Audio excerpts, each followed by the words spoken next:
Hello all. இந்த big pass ஃபினாலிக்கு அப்புறமேட்டு எல்லாருக்குமே வந்து செம்ம வரவேற்பு. எஸ்பெஷலி சபரி, விக்ரம்லாம்.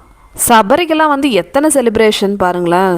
ஃபஸ்ட்டு வந்து சபரியை வந்து சர்ப்ரைஸாக வந்து கூட்டிகிட்டு போகிறாங்க. அதுக்கப்புறம் பலூனில் அவரோட ஃபோட்டோலாம் வந்து பறக்க விடுறாங்க. அதுக்கப்புறம் பெரிய மாலை போட்டு வர வைக்கிறாங்க. பெரிய தலைப்பாவெல்லாம் வச்சு கேக்லாம் கட் பண்ணி அதுக்கப்புறம் ஒரு பெரிய கெட் டுகெதர் மாதிரி ஒன்று அரேஞ்ச் பண்ணியிருக்காங்க அவங்க ஃபேமிலியோட சேர்ந்து. எல்லாமே வந்து செம சூப்பராக தான் இருக்குது பார்க்குறதுக்கு.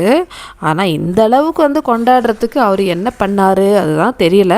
ஏன்னா நாமளும் ஷோ பார்த்துட்டு தானே இருந்தோம். இவர் பெருசாக ஒன்றும் பண்ண மாதிரி தெரியல. வீட்டில் போயிட்டு நல்லா வெங்காய செடி வளர்த்தாரு. அதுக்கப்புறமேட்டு மூலையில் உட்காந்து பேசிகிட்டு இருந்தார். ஸோ அப்போது பிக் பாஸ்க்கு போகணுன்னா இப்படி தான் இருக்கணும்ல. பிக் பாஸில் போய் இந்த மாதிரி ஏதாவது ஒரு மூலையில் உட்காந்து பேசி யாரையாவது தள்ளி விட்டால் கூட தெரிஞ்சு பண்ண தெரியாமல் பண்ணேன்னு சொல்லிட்டு மாற்றி சொல்லி அந்த மாதிரிலாம் வந்து உருட்டிட்டு இருந்தால் என்ன ஆகும்? நம்மளும் வந்து ஃபைனலிஸ்ட் ஆயிடலாம். இதெல்லாம் வந்து நம்மளும் வந்து நோட் பண்ண வேண்டிய விஷயம். இனிமேல் அடுத்து பிக் பாஸ் போகிறவங்கெல்லாம் வந்து யாரெல்லாம் வந்து இப்போது எஸ்பெஷலி இந்த சீசன் 9ல் எப்படிலாம் இருந்தாங்களோ அந்த மாதிரிலாம் வந்து இருந்தீங்கன்னா உங்களுக்கும் வந்து இந்த மாதிரி 100 நாள் வரைக்கும் இல்லை 105 நாள் வரைக்கும் இருக்கலாம். அதே மாதிரி ஃபினாலையில் வரலாம். ஒரு வேளை வின்னராக கூட ஆக்கிடலாம். ஸோ இதுதான் வந்து பிக் பாஸ்.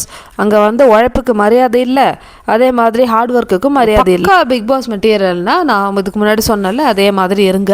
ஸோ அப்போது நாம்பளும் வந்து வின்னர் ஆயிடலாம் மக்களே. அதுதான் வந்து எனக்கு தோணுது. அவரியோட இந்த செலிப்ரேஷனில் வந்து எஃப்ஜேயும் கெமியும் வந்திருக்காங்க. அவங்களும் வந்து கேக் வெட்டி செலிப்ரேட் பண்ணுறாங்க.